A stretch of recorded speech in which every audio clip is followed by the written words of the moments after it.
Okay lang po. May problema ba? Wala po. Tagal mo kasi, Kuya Bugoy. Sorry. Tinulungan ko kasi si Mama magbukas ang plato eh. Tara, laro na tayo. Tara. Tsa, I see. Nakita niyo ba yung airplane ko? I see. Hindi po. Tanong kaya ka natin kay Nebo kung alam niya. Sige, ayun.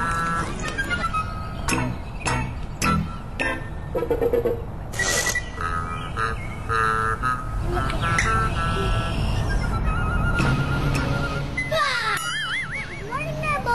Nakita mo ba yung airplane ko? Good morning, Bugoy. Parang nakita ko dyan sa ilalim ng kumot eh. Thank you.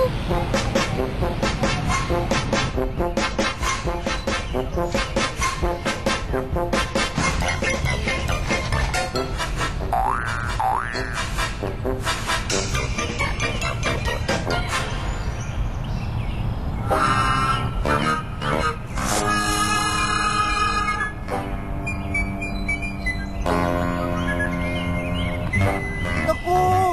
Umamin kaya sila Chacha at Icy? Dapat kids, maging tapat tayo lagi ah. Panoorin yung dalawang batang ito na dapat nating maging idol sa pagiging tapat.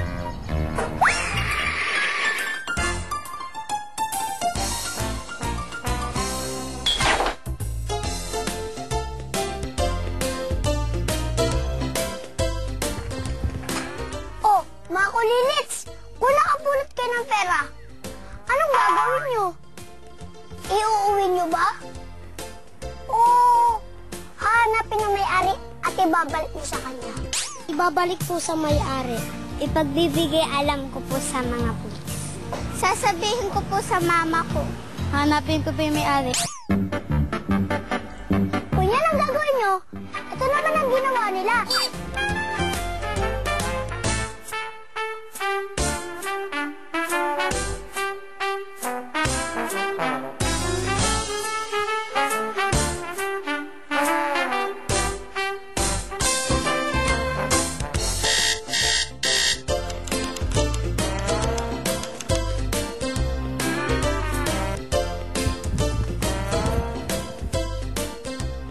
Kahanga-hanga naman po kayo, Ate Christina. Oh, hi Bugoy. Ginulat mo naman ako. Kamusta? Mabuti naman po. Teka, sa anong paraan naging kahanga-hanga ako? Yun po sa pagsuli niyo ng pera. Pwede niyo po bang ikwento sa akin? Yun. Basics ako nun. May nakita akong sobre. Nilapitan ko. Pagkatingin ko, pera and cheque. Alam ko may nangangailangan ng perang yun. Kaya hindi ako nagdalawang isip na ipaalam at ibigay sa otoridad. Dapat sinusuli ang isang bagay kapag hindi sa inyo. Tama. Ang tawag doon, pagiging tapat. Dapat palagi tayong tapat. Ako, binigyan akong gantimpala sa nagawa kong kabutihan. Ano po yun? Wala na akong gastos sa pag-aaral ko. Libre na lahat. Binigyan ako ng computer nung may-ari ng pera. Masaya ako. Kaya heto, nag-aaral ako mabuti. Masaya din po ako para sa inyo. Salamat, Bugoy. At lagi mo tandaan, ang pagiging tapat ay iniidolo ng lahat. Sige po, tatandaan ko po yan. Tapos po muna ako para makapag-study kayo. Paalam!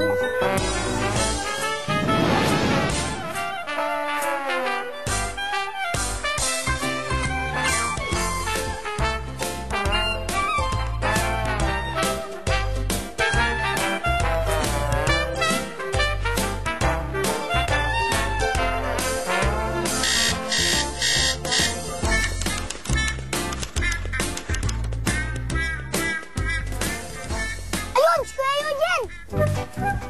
Eugene, bilhin mo ako sa katapatan mo. Bugoy, natintukan niyo ba yung pagsoli ko ng pera?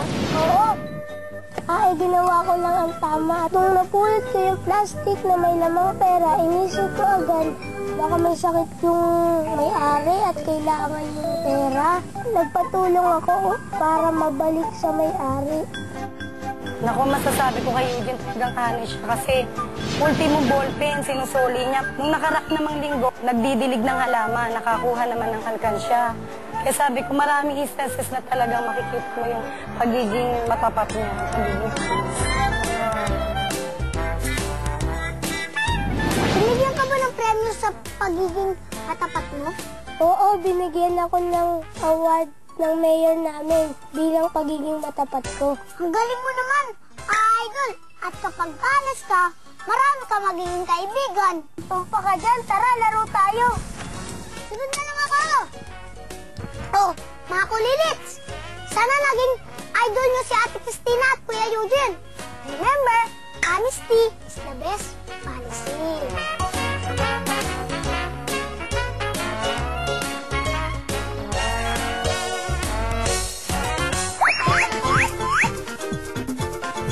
Alam niyo ba na ang Filipino taxi driver na si Nestor Sulpicio ang hinirang ng New York's Most Honest Taxi Driver noong 2004? Ibinalik niya kasi sa kanyang pasahero ang naiwan nitong black pearl sa kanyang taxi.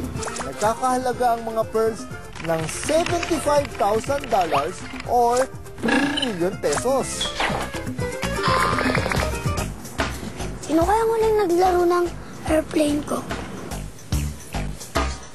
Ay, si ikaw ba yun? Hindi. Chacha, ikaw ba yun? Hindi po ako. Huwag kang matulog.